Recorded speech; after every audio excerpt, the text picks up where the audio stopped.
안녕하세요. 고영렬입니다. 오늘 우리가 함께 나눌 주제는 공동체를 세우는 은사와 예배의 질서입니다. 고린도전서 14장의 말씀을 통해 이 중요한 원리들을 살펴보겠습니다. 먼저 고린도전서 14장의 구조적 분석과 대전제를 살펴보겠습니다. 1절부터 5절까지는 방언보다 예언이 우월하다는 목적론적 차이를 대전제로 제시합니다. 이어서 6절부터 12절에서는 소통의 명확성이 얼마나 중요한지 악기와 언어의 비유를 통해 논증하고 13절부터 19절에서는 공적 예배에서 지성, 즉 누스와 영, 즉 푸뉴마의 조화로운 사용을 적용합니다.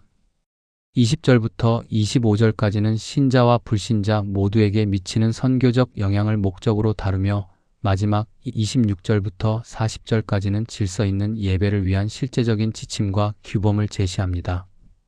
이 장의 핵심 주제는 오이코도메, 즉 덕을 세움입니다. 은사의 진정한 가치는 신비함에 있는 것이 아니라 그 은사가 공동체를 얼마나 견고하게 세우느냐에 달려 있다는 것을 바울은 강조하고 있습니다. 고린도전서 14장 1절 말씀입니다. 바울은 사랑과 은사의 추구가 서로 대립 관계에 있는 것이 아님을 명확히 합니다. 오히려 사랑을 동력으로 삼아 은사를 구해야 한다고 강조하죠. 신령한 것들을 사모하되 특별히 예언을 더욱 강조합니다. 여기서 말하는 예언은 미래를 점치는 예언이 아니라 하나님의 뜻을 선포하여 전달하는 설교적 선포를 의미합니다. 또한 바울은 디오케테라는 동사를 통해 사냥꾼이 사냥감을 쫓듯 결사적으로 사랑을 추격하라고 명령하며 젤로테라는 동사로 질투할 정도로 간절히 사모하듯 영적 은사를 향한 거룩한 욕망을 가지라고 권면합니다. 다음으로 방언과 예언의 대조점을 살펴보겠습니다. 방언은 주로 하나님께 드리는 수직적인 것이며 내용은 영으로 비밀을 말하는 것으로서 알아듣는 사람이 없습니다. 그 효과는 주로 자기 자신의 덕을 세우는 데 그칩니다. 반면 예언은 사람에게 향하는 수평적인 것으로 덕을 세우고 권면하며 위로하는 이해 가능한 내용을 담고 있습니다. 결과적으로 예언은 교회의 덕을 세우는 데 크게 기여합니다. 여기서 헬라어 미스테리아는 긍정적인 계시라기보다는 공동체적으로 소통 불가능한 비밀, 즉 알 수 없는 정보를 의미합니다. 고린도전서 14장 7절에서 9절은 명확성의 필요성을 여러 비유를 통해 설명합니다. 먼저 악기의 비유를 듭니다. 필이나 검은고가 구별된 소리를 내지 못한다면 그것은 음악이 될 수 없습니다. 마찬가지로 나팔 소리가 분명하지 않으면 군인들이 전투를 준비할 수 없듯이 언어도 명확해야 합니다. 바울은 우리가 혀로 알아듣기 쉬운 말을 하지 않으면 허공에 말하는 것과 같다고 지적합니다. 헬라어 디아스톨레는 소리가 의미를 가지려면 반드시 구별이 있어야 한다는 뜻으로 영적인 체험에도 지성적인 구별이 필요함을 강조합니다. 또한 헬라어 유세모는 뜻이 분명한, 윤곽이 뚜렷한이라는 의미로 소통 가능한 정보의 중요성을 부각하는 신약 성경에 한 번만 쓰인 귀한 단어입니다. 소통의 단절은 야만인을 낳는다고 바울은 말합니다. 세상의 수많은 언어들은 각기 고유한 뜻을 가지고 있으며 무의미한 언어는 없습니다. 하지만 우리가 그 뜻을 알지 못하면 서로에게 외국인, 즉 야만인이 됩니다. 바울은 교회 안에서 가장 영적이라고 여겨지는 행위인 방언이 역설적으로 서로를 소외시키는 결과를 초래할 수 있음을 경고합니다. 결론적으로 영적인 것을 사모하되 교회의 덕을 세우기 위해 풍성하게 소통하며 사용하기를 구해야 합니다. 바르바로스는 헬라어를 쓰지 못하는 자, 즉 의미와 교양을 공유할 수 없는 이방인을 지칭하며 소통의 부재를 경고합니다. 푸뉴마토는 은사의 발현이나 고린도 교인들이 추구하던 영적 현상들을 의미하는데 바울은 이를 인정하면서도 그 방향이 반드시 교회의 건축을 향해야 함을 강조합니다. 고린도전서 14장 13절에서 14절은 영과 마음의 조화를 다룹니다. 바울은 방언을 말하는 자는 통역하기를 기도하라고 명령하며 이는 은사의 주체성과 책임성을 강조하는 것입니다. 무아지경 상태가 아님을 분명히 하죠. 방언으로 기도하면 영은 기도하지만 마음, 즉 이성은 열매를 맺지 못하는 딜레마가 발생할 수 있습니다. 바울은 영적인 체험과 지성적인 이해의 분리를 경계합니다. 디에르메뉴에는 단순한 번역을 넘어 의미를 설명하여 공동체가 이해하게 하는 통역 또는 해설을 뜻합니다. 또한 누스는 정보를 처리하고 이해하며 남에게 전달할 수 있는 지적인 능력을 의미하는 마음 또는 지성을 뜻합니다. 15절에서는 전인격적인 예배의 모델을 제시하며 해결책을 내놓습니다. 영으로 기도하고 또한 마음으로 기도하라는 것입니다. 기도와 찬양 모두 영적인 감동, 즉 푸뉴마와 지성적인 이해, 즉 누스가 병행되어야 함을 강조합니다. 이는 반지성주의와 메마른 지성주의 모두를 배격하는 가르침입니다. 특히 내가 하리라는 바울의 의지적인 결단을 강조하는 표현입니다. 푸살로는 찬송하리라는 뜻으로 곡조 있는 찬양에도 방언과 지성의 원리가 동일하게 적용되며 가사의 의미를 알고 부르는 찬양의 중요성을 시사합니다. 아카르포스는 열매 없는이라는 뜻으로 14절에서 언급된 상태처럼 지성이 남을 유익하게 하는 열매를 맺지 못하는 비생산적인 상태를 의미합니다. 고린도전서 14장 16절에서 17절은 아멘과 공동체적 참여의 중요성을 말합니다. 예배는 독백이 아니라 공동의 고백임을 바울은 강조합니다. 알지 못하는 처지에 있는 자, 즉 초신자가 무슨 말인지 모르면 진정으로 아멘할 수 없습니다.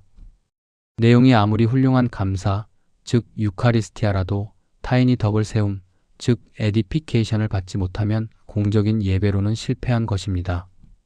이디오테스는 전문 지식이 없는 자, 초신자를 의미하며 영적 엘리트와 대비되는 평신도나 구도자를 뜻합니다. 이들은 배려의 대상이 되어야 합니다.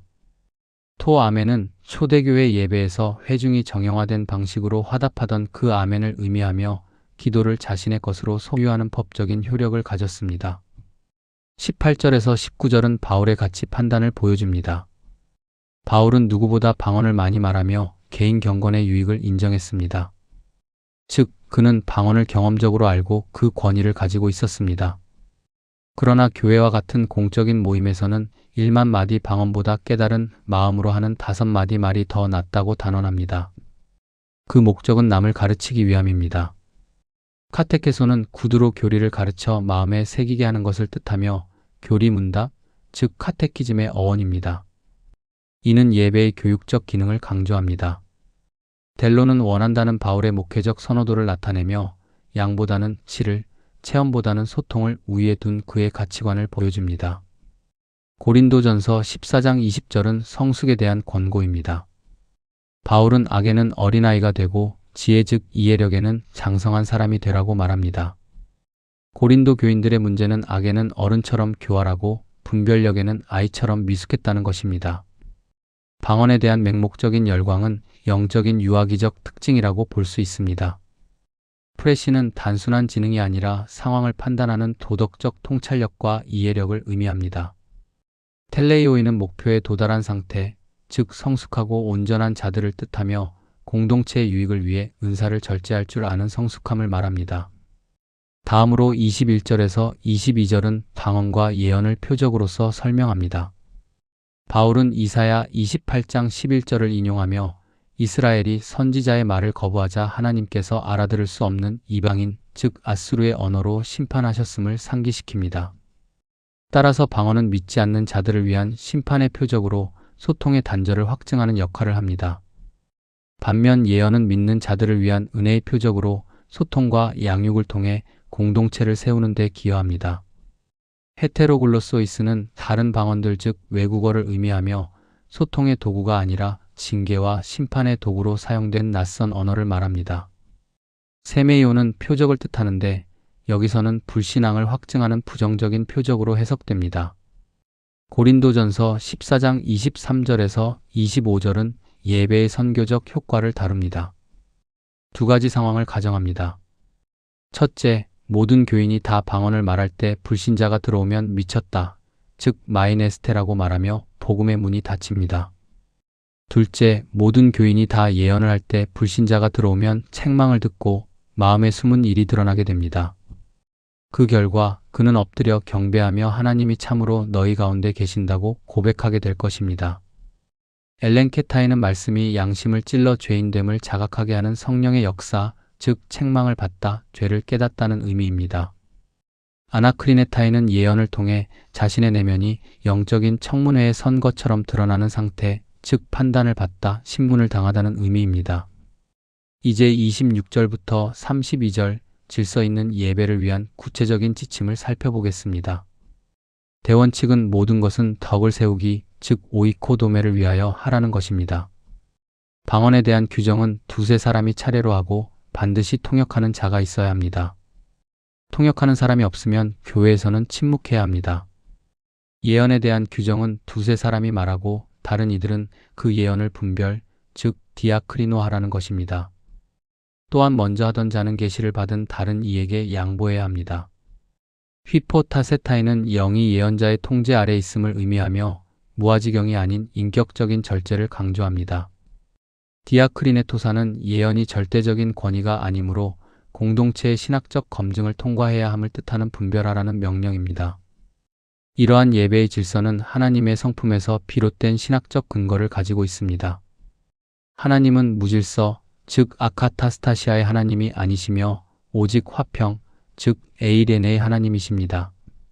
따라서 우리는 모든 교회의 보편적인 질서를 존중해야 합니다. 아카타스타시아는 하나님의 통치를 거스르는 혼란 상태, 즉 무질서, 소요, 반란을 의미합니다. 반면에 에이레네는 히브리어 샬롬에 해당하는 단어로 단순한 정적이 아닌 조화로운 질서와 안녕을 뜻하는 화평 또는 평화를 의미합니다. 고린도전서 14장 36절에서 38절은 사도적 권위와 영성 검증의 중요성을 강조합니다. 바울은 고린도 교회의 독선적인 태도에 경고하며 말씀이 너희에게서 난 것이냐? 고 묻습니다. 참된 영성은 자기를 신령한 자로 생각한다면 바울의 글을 주의 명령으로 인정해야 함을 의미합니다. 사도의 가르침을 무시하는 자는 하나님께 무시당할 것인데 이는 수동태 동사 아그노에이타이를 통해 분명히 드러납니다. 에피기노 스케토는 확실히 알라, 인정하라는 명령으로 사도적 권위에 대한 복종이 영분별의 시금석임을 보여줍니다. 엔톨레는 계명을 의미하며 바울의 규정은 단순한 조언이 아니라 주님의 권위를 가진 법적인 명령임을 강조합니다.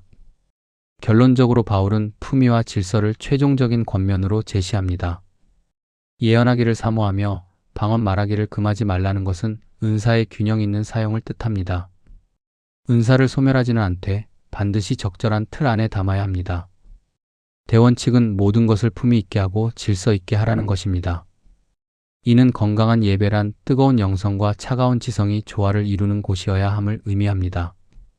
유스케모노스는 품위 있게, 보기 좋게라는 뜻으로 예배의 미적 가치와 무례함과 대조되는 아름다운 태도를 강조합니다. 카타탁시는 질서를 따라라는 군대 용어로 각자가 자신의 위치를 지키며 조화를 이루는 상태를 의미합니다.